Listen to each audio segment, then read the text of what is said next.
주제는 성령에 대한 부분을 다시 한번 좀 우리가 살펴보면 좋겠다고 생각이 되어졌습니다. 사람이 살면서 내 힘으로 될 것 같은데 안 되는 일들이 세상에는 참 많이 있습니다. 그래서 오늘 성경 본문에도 힘으로도 되지 아니하고 능으로도 되지 않지만 오직 나의 신으로 된다.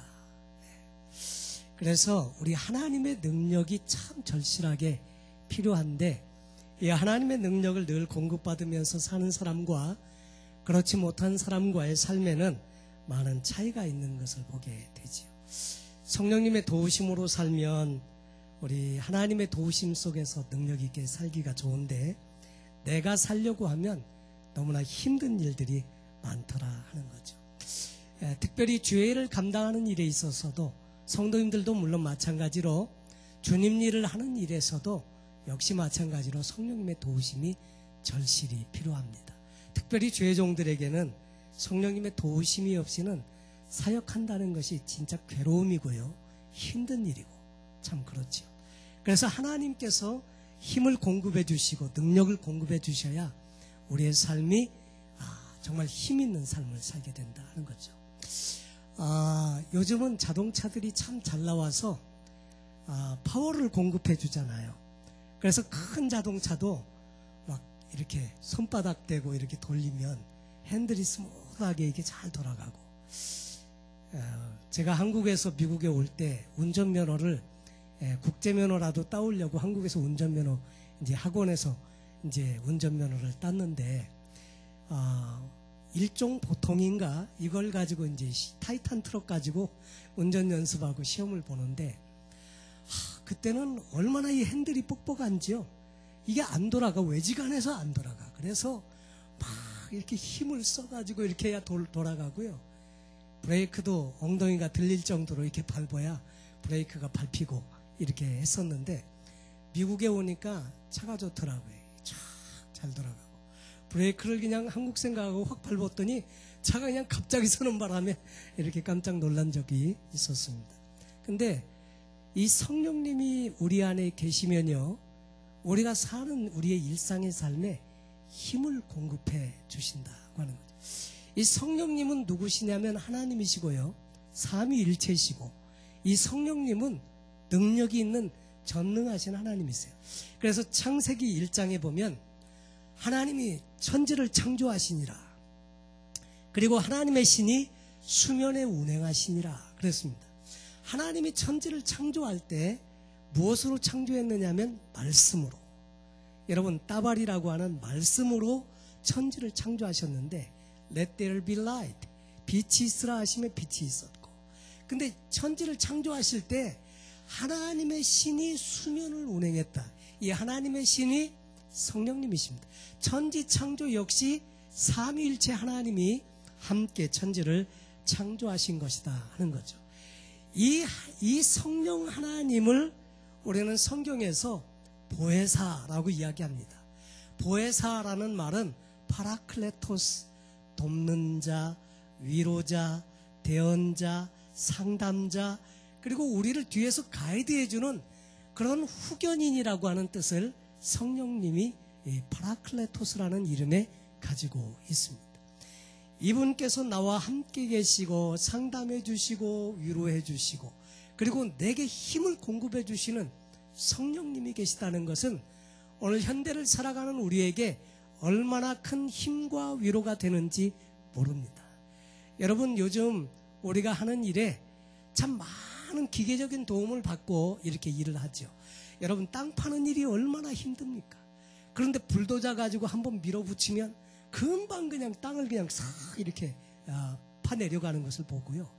그리고 그것을 일일이 삽으로 퍼가지고 그 덤프트럭에 싣는다고 한번 생각해 보십시오. 얼마나 힘들까? 그런데 요즘은 포크레인이 한번 막 떠가지고 쫙 붙고, 몇 번만 하면 그냥 그 큰 트럭이 그냥 흙으로 가득 찬다는 거예요. 이런 기계들의 도움을 받으면서 사람들은 사는데, 우리가 사는 일상의 삶에는 기계가 도움이 못 될 때가 참 많습니다.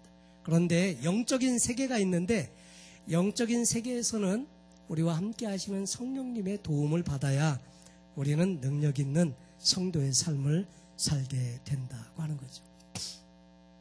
예수님께서 요한복음 16장에 이렇게 말씀하셨습니다.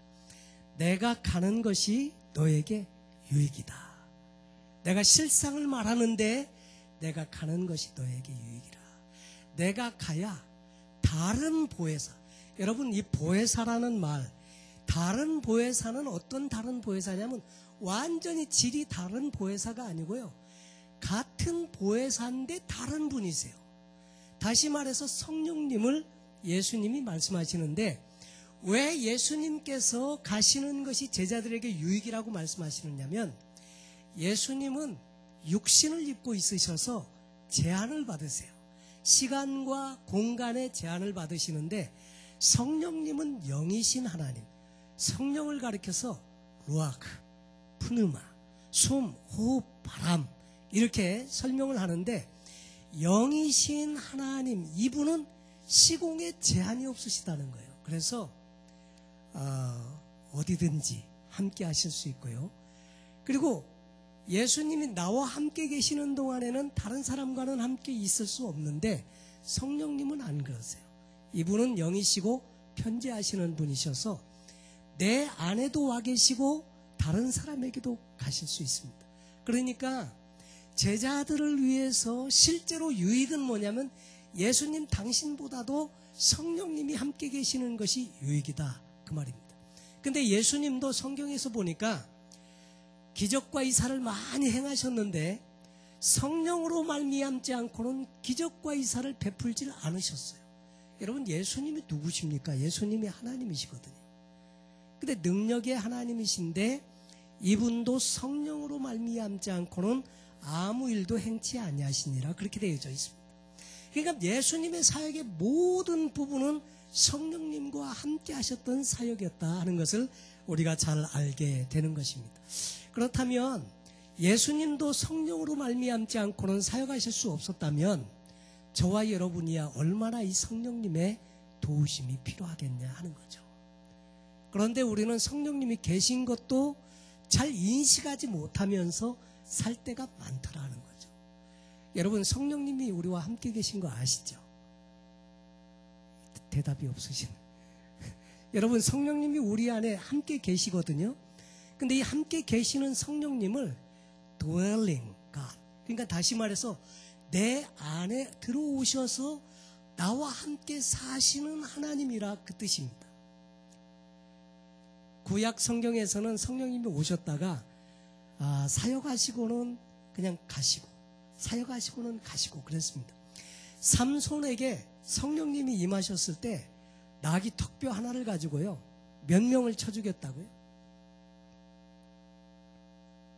갑자기 머리가 까마득해지시는 것 같아요. 나귀 턱뼈 하나를 가지고 무려 1000명이나 다 쳐 죽일 만큼 그렇게 성령의 감동을 받으니까 막 힘이 생겨가지고 그런 일을 했는데, 여러분, 근데 나중에 성령이 이게 떠나가 버리니까 그러니까 아무것도 아니더라 하는 거죠. 예. 하나님과의 언약을 통해서 맺은 나실인의 상징인 머리를 밀고 난 다음에 깎여졌죠. 그리고 난 다음에 힘을 쓰려고 했더니 안 되더라 하는 거죠. 근데 이 성령님은, 신약시대에 오신 성령님은요, 우리와 함께 사시는 분이세요. 근데 우리가 지식적으로는 성령님이 계신다는 거, 성령님이 삼위일체 하나님이라는 거 잘 알고 있습니다. 근데 신앙은 이게 보니까 지식으로 아는 신앙은 능력이 없더라고요. 말씀도 그래요. 말씀을 알기는 아는데 지식으로 아는 말씀은요, 내 삶을 변화시키지 못하더라고요. 근데 성령님께서 지금도 우리와 함께 계시고 보혜사시고 우리를 위해서 힘과 능력을 공급해 주시는 분이심을 알기는 아는데, 안다는 것이 내 삶에 능력을 공급하시는 것과는 완전히 별개더라 하는 거죠. 그래서 첫 번째, 성령님이 계시다는 것을 인식하는 단계가 있고요. 두 번째로는 성령님이 계심을 확실히 믿고 대화를 나누는 단계가 있어요. 제가 그 전에 어떤 사람을 보니까 혼자 중얼중얼거리면서 말을 막 하고 있는데 보니까 저 사람 되게 이상하네. 왜 혼자 무슨 말을 저렇게 중얼거리나 그랬더니 나중에 보니까 이렇게 싹 돌렸을 때 보니까 여기에 블루투스가 꼽혀져 있더라고요. 다른 분하고 지금 전화하는 거예요. 전화하는데 이쪽에서 보니까 이게 안 보이니까 혼잣말로 무슨 말을 중얼거리는지 이렇게 생각이 되어졌는데, 여러분, 성령님이 내 옆에 계시다는 것을 알고 그리고 성령님과 대화를 나누는 그런 부분이 있습니다. 여러분, 성령님과 대화를 혹시 자주 나누시는지?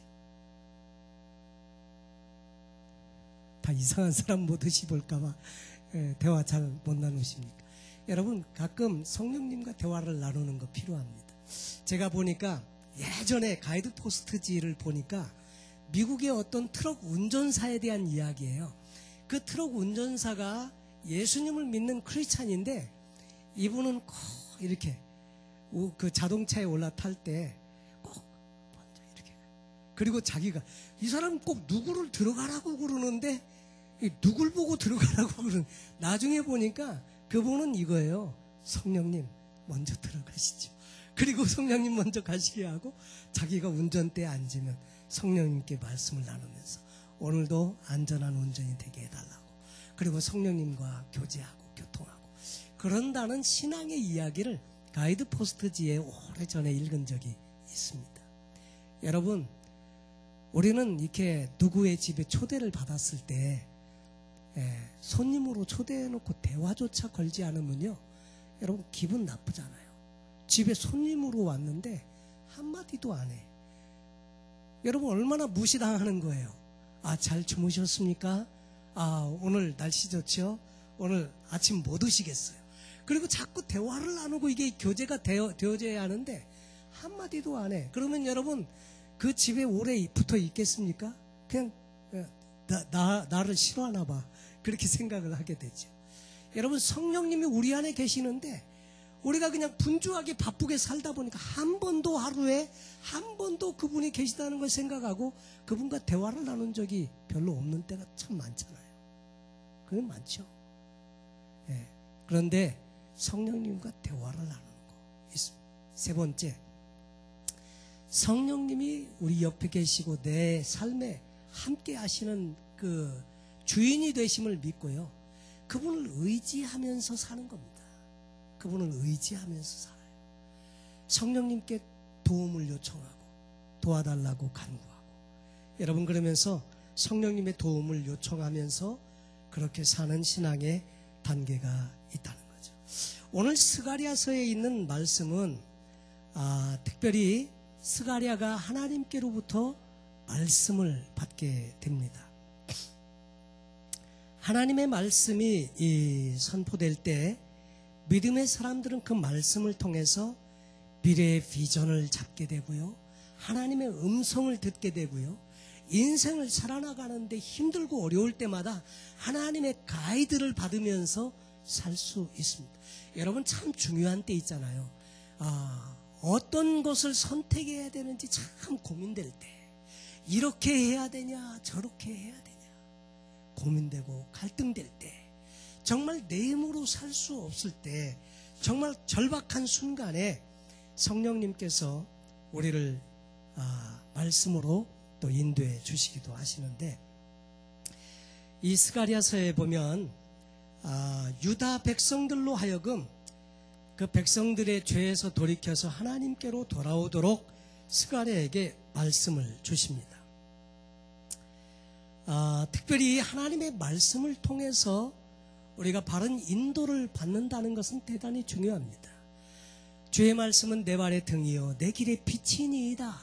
말씀이 내 길을 훤히 밝혀줄 때 우리는 인생을 살아나가는 데 있어서 정말 안심하고 또 주님을 의지하고 살아가게 되는데, 이 스가랴는 어떻게 이 땅에서 하나님께 영광을 돌리며 살 수 있을까? 어떻게 하나님의 나라가 임할 수 있을까? 어떻게 하나님의 뜻이 이루어질 수 있을까? 이러한 일은 누구를 통해서 어떻게 이루어지는가? 이런 그 질문들에 대한 해답으로 이 스가랴는 하나님의 말씀을 소개해주고 있습니다. 스가랴 선지자는 BC 520년경에 학개라고 하는 선지자가 이제 바벨론에서 포로들이 귀환해서 와서 성전을 재건하려고 할 때 성전 재건을 시작하도록 설교하고 메시지를 선포하고 난 그 2달 후에 동일하게 성전 재건을 위한 격려의 메시지를 함께 보내게 됩니다. 그리고 스가랴가 BC 518년까지 메시지를 전했는데 성전은 BC 516년 그 후 2년 뒤에 완공을 보게 됩니다. 사실 유대인들이 바벨론에 포로로 끌려갔다가 돌아왔을 때 성벽도 없고 완전히 황폐되어져 있고 그 다음에 성전도 다 허물어져 있었습니다. 여러분, 솔로몬의 그 아름다운 성전을 기억하고 있는 사람들이 있었어요. 그랬는데 성전도 다 허물어져 버리고 아무것도 없는 그런 지경에 있을 때에 이 학개라고 하는 선지자를 통해서 이 하나님의 성전을 재건하도록 그렇게 말씀을 전하는데 스가랴도 역시 동일한 성전 재건에 대한 메시지를 전했습니다.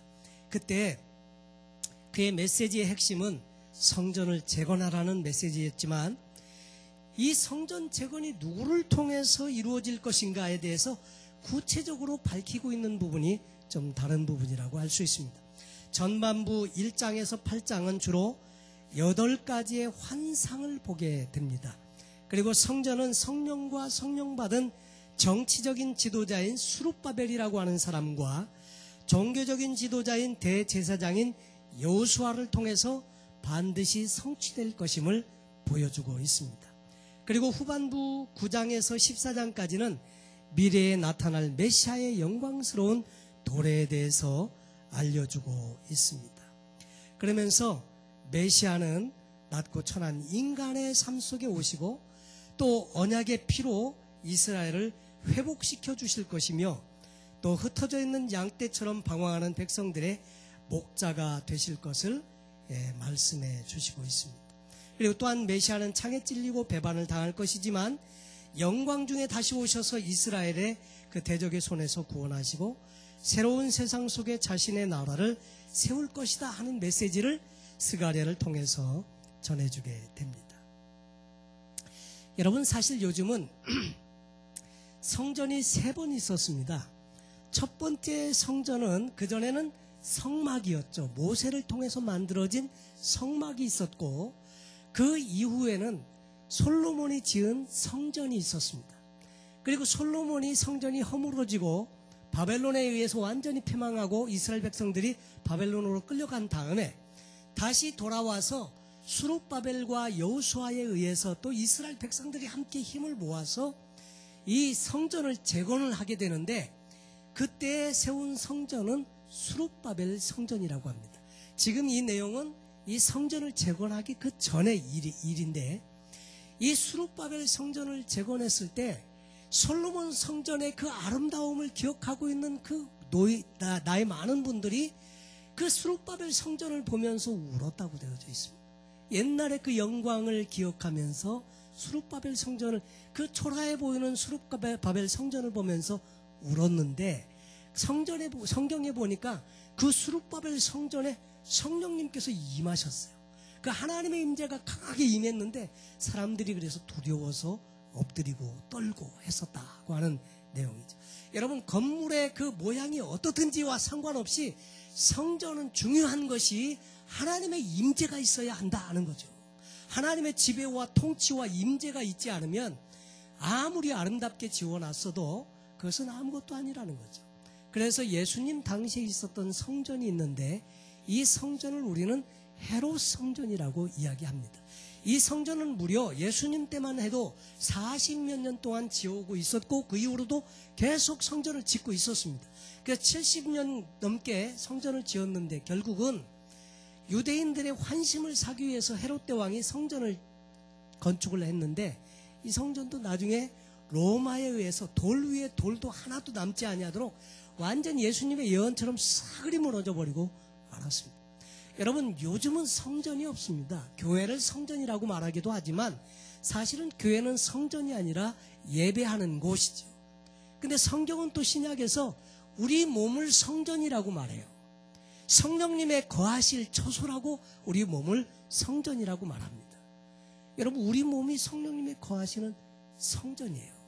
자, 그런데 이 성전을 재건한다고 할 때 하나님의 영광이 회복되고 성령 충만한 이 모든 예언의 말씀들이 이제 이루어지는 그 부분에 대해서 스가랴는 환상을 보고 말씀을 선포하게 되는데, 스가랴서에서 중요하게 나오는 등장하는 키워드 중에 하나가 성령이다 하는 것입니다.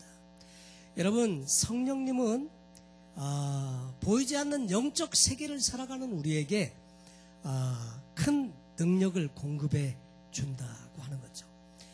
세상에서의 리더십도 있고 교회 안에서의 리더십도 있는데, 교회 안에서의 리더십과 세상의 리더십과 다른 점은 세상의 리더십에는 없는 부분이 교회 안에 있는 것이 있는데, 그것은 뭐냐면 성령의 능력이다 하는 거죠. 성령께서 함께 운행하시면서 일하시는 그런 능력, 영적인 리더십이 있습니다. 오스왈드 샌더스는 자수성가한 영적 리더란 존재하지 않는다. 세상에서는 자수성가한 사람들이 있습니다. 자기가 혼자 열심히 일하고 그래가지고 스스로 성공을 쟁취하는 사람들이 있는데, 영적으로는 자수성가가 없다는 거예요. 왜냐하면 성령의 도우심으로 우리가 하나님의 은혜로 우리가 살게 되기 때문에 그렇다는 거죠. 사도 바울도 말하기를 그렇게 말했습니다. 그러므로 형제들아, 우리가 빚진 자로 돼 육신에게 져서 육신대로 살 것이 아니라 성령의 소육대로 살아야 좋은 열매 맺는다, 이렇게 말씀을 주고 있죠. 이 진리는 하나님이 수룹바벨에게 주신 메시지에도 나타나는데, 수룹바벨은 유대인 포로들이 바벨론에서 귀환한 후에 성전 재건을 감독했던 예루살렘 총독이었습니다. 같은 유대인이었지만 이 수룹바벨은 총독으로 와 있는 거예요. 바벨론에서부터 총독으로 임명을 받고 와 있으면서 성전 재건을 돕게 되는데, 그 폐허가 된 거대한 성전을 재건하는 한편 또 그 다음에 여러 가지 그 전쟁과 그 다음에 그 백성들을 다스리는 그 여러 가지 많은 어려운 일들이 있었습니다.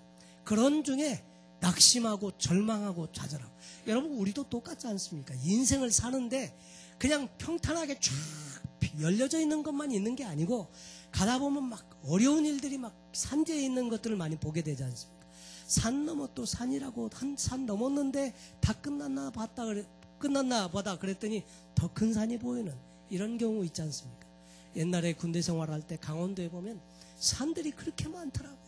산 꼭대기를 올라가는데 60mm 박격포 메고 산 꼭대기를 올라가는데 저기만 올라가면 끝인가 보다. 그리고 쫙 열심히 가보면요, 꼭대기 올라가면 그 위에 또 산이 또 있는 거예요. 와, 그 저긴가 보다. 그리고 가보면 산이 또 있고요. 야, 얼마나 힘든지. 인생이 살다 보면 그렇지 않습니까?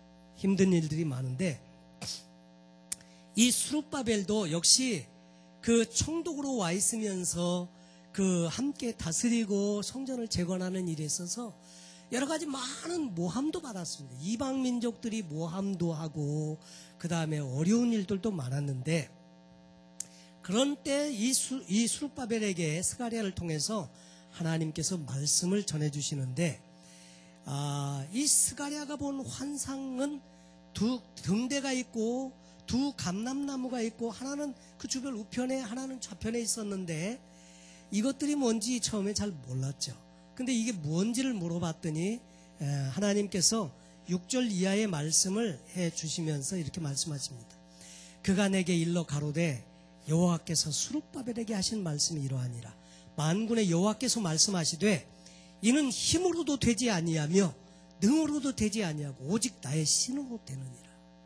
여러분, 그래서 가만히 보면 하나님께서 하나님 힘을 의지하고자 그렇게 할 때까지 하나님은 기다리시더라고요.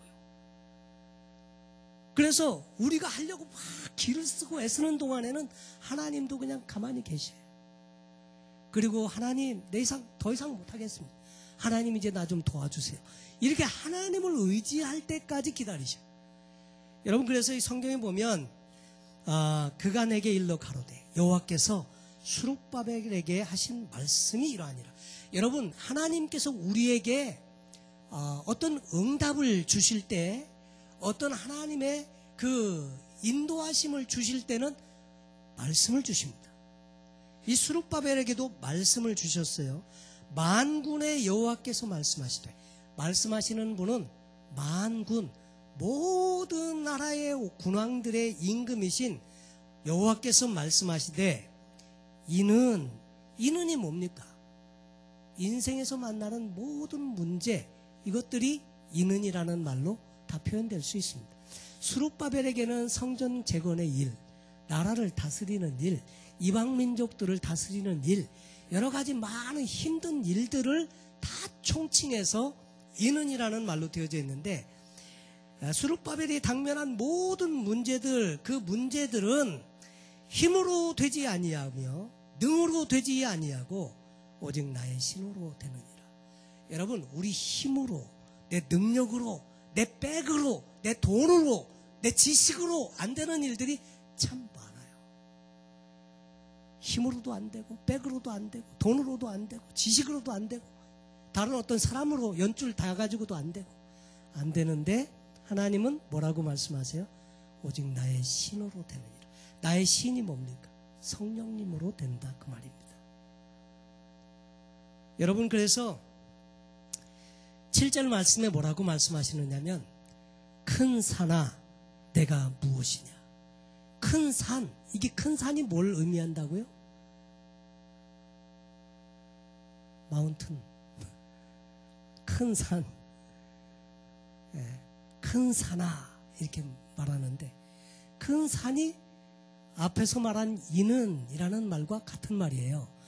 우리 인생에서 도저히 어떻게 해볼 수 없는 큰 문제, 내 앞을 딱 버티고 서 있는 그 문제, 큰 산, 큰 산이라고 했습니다. 큰 산아 내가 무엇이냐. 그리고 내가 수룹바벨 앞에서 뭐가 되리라? 평지. 평지는 어때요? 평지는 그야말로 평지잖아요. 플랫. 그래서 그냥 다니는데 너무 편하잖아요.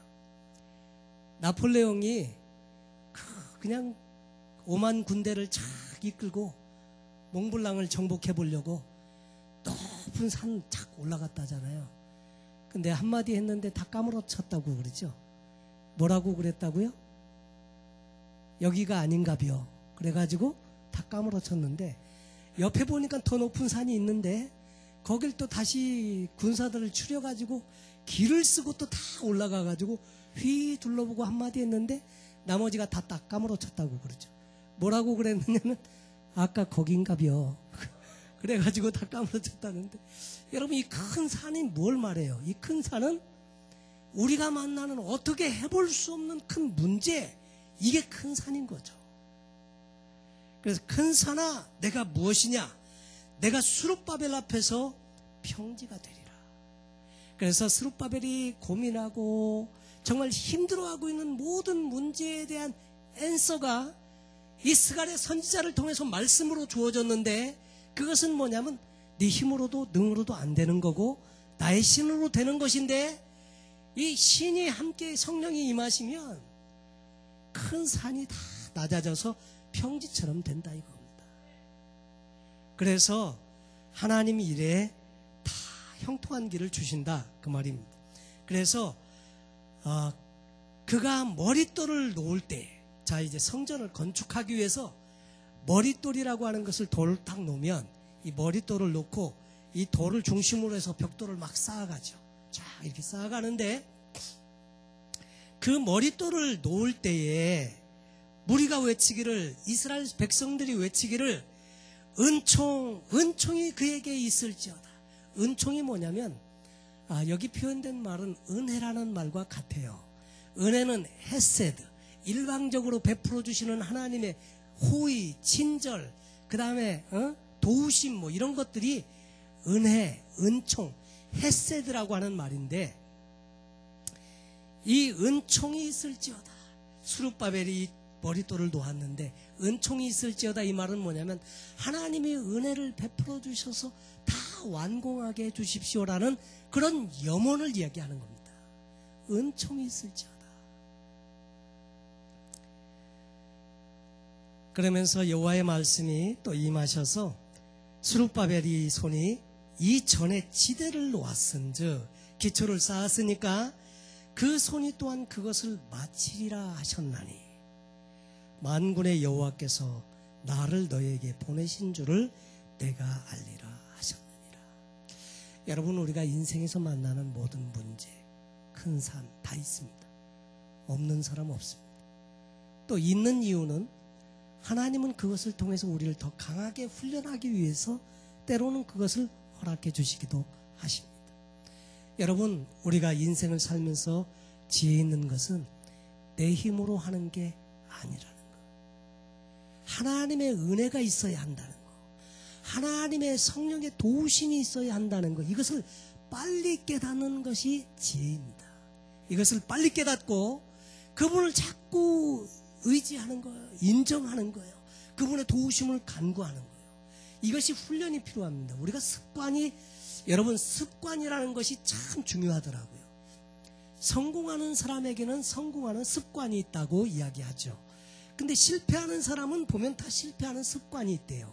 근데 그만큼 이 습관이 중요한데 영적으로도 마찬가지입니다. 걱정하는 거, 염려하는 것도 습관이에요. 어떤 사람은 조그만 문제가 생겨도 오토매틱으로 그냥 염려하고 근심하는 쪽으로 그냥 확 가버려. 그리고 근심이나 염려가 없으면 꼭 태풍의 그 중심에 있는 것처럼 분명히 뭔가 큰일이 있을 텐데 이게 아무것도 없는 게 너무 이상해. 그러면서 자꾸 불안해한다 이거예요. 예. 옛날에 그 시골에 그 조용한 동네에 미국의 무슨 작가가 그 글을 쓰기 위해서 도시를 피해서 딱 들어갔는데 꼭 받아 하는 게 하나 있었다죠. 예, 그 앞집에 농부가 사는데 꼭 닭이 하루에 3번씩 오는 거야. 그래갖고 하루는 찾아가서 부탁했다죠. 그 닭 좀 제발 좀 치워달라고. 내가 돈 줄 테니까 그 닭을 좀 치워달라. 왜 그러느냐 그랬더니 닭 오는 게 신경이 쓰여서 내가 글을 못 쓴다 이거예요. 신경 쓰여서. 농부가 하는 말이 하루에 3번밖에 안 오는데 뭐가 그게 신경 쓰이냐 그랬더니 그 글 쓰는 사람이 하는 말이 이놈의 닭이 안 울면 언제 오나 걱정이 돼갖고 아무것도 못한다 이거예요. 습관입니다. 예. 염려하는 거 습관이고요. 걱정하는 거 습관이고 불평하는 거 습관이고요. 이게 다 습관이 우리를 지배하는데 자꾸 일만 생기면 성령님을 의지하는 거 이것도 습관이 돼야 돼요. 자꾸 하나님께 말씀하고 물어보고 여쭈어보고 그 다음에 그 의지하고 그분의 도우심으로 살려고 하는 거 이게 습관이 참 중요하다고 생각이 되어집니다. 오늘 이 성경에서 보면 스룹바벨에게 하신 말씀 이것이 역시 우리에게도 동일한 말씀으로 주어지는 말씀이라고 생각되어집니다. 힘으로 되지 않냐고 능으로 되지 않는 이것들 세상적인 모든 수단과 방법을 동원해도 안 되는 것 그러나 오직 나의 신으로 되느니라. 큰 산아 내가 무엇이냐 도무지 해결할 수 없는 모든 문제 다 큰 산으로 표현했습니다. 내가 스룹바벨 앞에서 평지가 되리라. 그리고 스룹바벨의 손이 이전에 지대를 놓았은즉 그 손이 또한 그것을 마치리라 하셨나니 그 일을 볼 때 만군의 여호와께서 나를 보내신 줄을 너희가 알게 될 거다 이렇게 말하고 있습니다. 결국은 나중에 그 좌편과 그 우편에 있는 그 두 감람나무는 스룹바벨과 여호수아를 상징하는데 그런데 그 일을 이루기 위해서 먼저 스룹바벨을 축복하는 메시지가 오늘 말씀에 있습니다. 자, 오늘 6절 이하의 말씀을 이렇게 보시면서 6절, 7절 말씀을 함께 우리가 한번 봉독해 보시면 좋겠습니다. 말씀을 함께 합독할 때 스룹바벨이라고 나와 있으면 자기 이름을 넣으십시오. 자기 이름을 넣어서 한번 크게 한번 읽어 보시도록 하겠습니다. 함께 읽습니다. 6절 시작. 그가 내게 일러 가로되 여호와께서 박병섭에게 하신 말씀이 이러하니라. 만군의 여호와께서 말씀하시되 이는 힘으로 되지 아니하며 능으로 되지 아니하고 오직 나의 신으로 되느니라. 큰 산아 내가 무엇이냐? 내가 박병섭 앞에서 평지가 되리라. 그가 머릿돌을 내어놓을 때에 무리가 외치기를 은총이 그에게 있을지어다 하리라 하셨고. 여기 보면 수룹바벨 되어져 있는 곳에 자기 이름을 넣어서 계속 암송하십시오. 말씀을 암송하고 내 것으로 선포하십시오. 그 옛날에 수룹바벨에게 주신 메시지이기도 하지만 이 말씀은 여전히 살아서 오늘 저와 여러분에게도 이 말씀을 하나님이 우리에게 주시는 줄로 믿습니다. 내 것으로 삼고 내 것으로 선포하고 내 것으로 하나님 앞에 그렇게 누리기로 작정하시고 성령님 의지하시면 성령께서 우리의 삶에 함께 하셔서 은혜를 베풀어 주실 줄로 믿습니다. 여러분, 신앙생활은 다른 게 아니라 하나님의 도우심으로 살려고 하는 거예요. 여러분 다들 바쁘신데 또 피곤하고 그러신데 금요일날 왜 나오셨습니까? 하나님 도우심으로 살라고 나온 거예요. 신앙생활은 누구 위해서 하는 겁니까? 누구 위해서 하는 거예요? 여러분 위해서 하는 거예요. 나 위해서 하는 겁니다. 누구를 위해서 해주는 게 아니에요. 여러분을 위해서. 오늘도 이 하나님의 도우심이 필요하기 때문에 오늘 이 밤에 이렇게 오셨는데 우리가 같이 한번 기도하고 함께 기도할 때 오늘 특별히 성령님을 마음속에 모시고 그동안 성령의 도우심으로 살지 못했다면 하나님의 도우심으로 살기 원합니다. 성령님 또 함께 하셔서 은혜를 베풀어 주시고 도와달라고 우리 같이 한번 찬양하기 원합니다. 찬양팀 한번 나와주시고 같이